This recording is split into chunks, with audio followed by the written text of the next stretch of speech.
2000 سال پیچھے چلے جائیں، فرعون دنیا کا واحد انسان ہے جس نے کہا انا ربکم الاعلی، میں سب سے بڑا رب ہوں، اور اپنے آپ کے رب ہونے کا دعویٰ انسانوں میں صرف فرعون کا ہے۔ اس کی باندی مسلمان ہو گئی، موسیٰ علیہ السلام کا کلمہ پڑھ لیا، ایمان چھپتا نہیں، وہ پتہ چل گیا۔ فرعون نے اس کو پکڑوایا، اس کی 2 بچیاں، ایک دودھ پیتی ایک ساتھ چلتی، اور اس نے اپنے دربار میں کڑاہ میں تیل ڈلوایا، نیچے آگ لگوائی، تیل ابلنے لگا۔ جب وہ پوری طاقت سے ابلنے لگا تو اس نے فرعون نے اس عورت سے، اس باندی سے کہا یہ آگ تیرے سامنے ہے، جلتا ہوا تیل، موسیٰ کے رب کو مانے گی تو پہلے تیری بچیوں کو جلاؤں گا، پھر تجھے جلاؤں گا، اور اگر مجھے رب مانے گی تو تیرے گھر کو سونے چاندی سے بنا دوں گا، تیرے گھر کو سونے چاندی سے بھر دوں گا۔ اللہ کا پا لینا یہ میری آپ سب کی معراج ہے، اور اللہ کو کھو دینا میرے آپ سب کے لیے ہلاکت اور تباہی ہے۔ سنو سنو اس نے کیا کہا۔ اللہ نے اپنی محبت کو ماں سے تشبیہ دی ہے، باپ سے نہیں دی، اور چھوٹا بچہ زیادہ ممتا کو لیتا ہے۔ وہ کہنے لگی فرعون یہ تو میری 2 ہیں، میری 100 ہوتی تو اللہ کے نام پہ آج میں قربان کر دیتی۔ فَقْضِ مَا أَنْتَ قَاضٍ، کر جو تجھے کرنا ہے۔ تو پاگل ہو گیا، غصے میں کہنے لگا اس کی بڑی بیٹی کو ڈال دو۔ تو انہوں نے اس کو یوں ٹانگوں سے پکڑا، اور وہ چیختی چلاتی ہوئی تھی۔ ماں کا ایک بول اس کی جان بچا سکتا تھا، اور پھر گھر جا کے توبہ کر لیتی، اور کہتی اللہ مجھے معاف کر دے، میں نے کلمہ کفر کہا۔ اس کو ٹانگوں سے پکڑا ہوا ہے، اس کے ہاتھ نیچے جھول رہے ہیں، اور وہ اماں بھی کہہ رہی کہ مجھے بچا لو۔ ماں نے اپنی آنکھوں سے بچی کو تیل میں یوں ڈوبتے دیکھا، اور پھر وہ ابھری جیسے مچھلی تلنے کے لیے، جس میں مچھلی تلی جاتی تو باہر آ جاتی، اوپر آ جاتی، تو وہ ایسے بلبلے اٹھ رہے تھے۔ وہ ایک ہی لمحے میں اس کی تو جان گئی، ایک آنسو کا قطرہ اس نے نہیں نکلنے دیا اپنی آنکھوں سے، اور اپنے دل کو جب مضبوط کیا تو میرے رب کی غیرت، میرے رب کی رحمت محبت حرکت میں آئی۔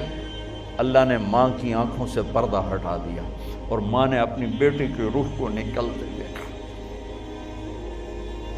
اور وہ کہہ رہی ہے اصبری یا فإن لک من الأجر کذا وکذا۔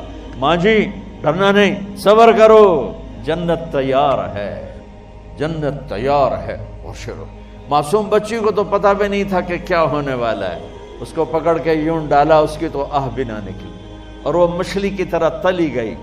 اب پھر ماں کا کلیجہ پھٹا، اللہ نے پھر آنکھوں سے پردہ ہٹایا، اور انہیں اپنی بچی کی روح کو نکلتے دیکھا، اور وہ کہہ رہی ہے اصبری یا فإن لک من الأجر کذا وکذا۔ ماں جی تھوڑی دیر کا صبر، جنت تیار ہے، جنت تیار ہے، جنت تیار ہے۔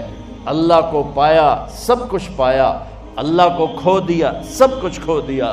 جب اس کو پکڑ کے لے جانے لگے، اس نے فرعون کو دیکھا، فرعون اس کی آنکھوں میں آنکھیں نہیں ڈال سکا، نظریں نیچے ہوں گی اس کی۔ کہنے لگی میری ایک بات مانو گے، میری ایک خواہش پوری کرو گے؟ فرعون نے پوچھا کیا؟ کہ جب میں بھی جل جاؤں تو میری اور میری بچیوں کی ہڈیوں کو اکٹھے دفن کرنا، باہر پھینک نہ دینا، دفنا دینا۔ فرعون نے کہا تمہاری یہ خواہش پوری کی جائے۔ انہوں نے کہا پیچھے ہٹ جاؤ، میں نے اللہ کو جان دینی ہے، مجھے دھکا دینے کی ضرورت نہیں ہے، میں اپنے اللہ سے ملنے جا رہی ہوں۔ سبحان اللہ، جب اللہ مطلوب ہوتا ہے تو موت محبوب بن جاتی، جب اللہ کی نافرمانی ہوتی ہے تو موت سے نفرت ہو جاتی ہے، مرنا عذاب نظر آتا ہے۔ وہ چھلانگ مار گئی، اللہ اکبر کا نعرہ لگاتی ہوئی، ہڈیاں ادھڑ گئیں، گوشت ادھڑ گیا، ہڈیاں باقی رہ گئیں۔ فرعون نے کہا ایک ہی جگہ ڈال دو، سب کو دفن کر دو۔ دفن 2000 سال کے بعد بچیوں 2000 سال کے بعد موسیٰ علیہ السلام کے 2000 سال کے بعد جناب رسول اللہ صلی اللہ علیہ وسلم دنیا میں تشریف لائے۔ 40 سال کی عمر میں نبوت ملی، 50 سال کی عمر میں معراج ہوا، 2050 سال کے بعد میرے نبی کی سواری بیت المقدس جا رہی ہے، اور بیت المقدس پر جب وہ اوپر پہنچے ہیں تو مصر وہاں سے قریب ہو جاتا ہے۔ جب وہ اترنے لگے تو میرے نبی نے کہا جبریل جنت کی خوشبو آ رہی ہے، جبریل جنت کی خوشبو آ رہی ہے، کہاں سے؟ ابھی تو جنت اوپر ہے، ابھی تو اوپر جانا ہے، تو یہ زمین سے جنت کی خوشبو کیا آ رہی ہے؟ تو جبریل نے عرض کی یا رسول اللہ، فرعون کی ایک باندی تھی جو اللہ سے سودا کر گئی جان کا اور اپنی بچیوں کا، اس کی بچیوں کی ہڈیوں کو جہاں دفن کیا گیا ہے، یہ خوشبو جس دن انہیں دفن کیا تھا اس دن سے لے کر آج تک یہ خوشبو آ رہی ہے، اور یہ قیامت تک آتی رہے گی۔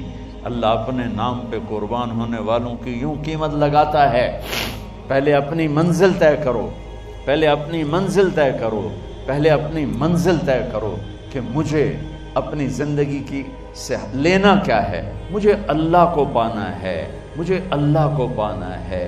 میں نے اللہ کی قسم، اگر اللہ راضی ہے تو پھر موت سے بڑھ کر کوئی تحفہ نہیں، اس سے بڑھ کر کوئی خوبصورت پیغام نہیں، اور اگر اللہ ناراض ہے تو موت سے خوفناک کوئی پیغام نہیں۔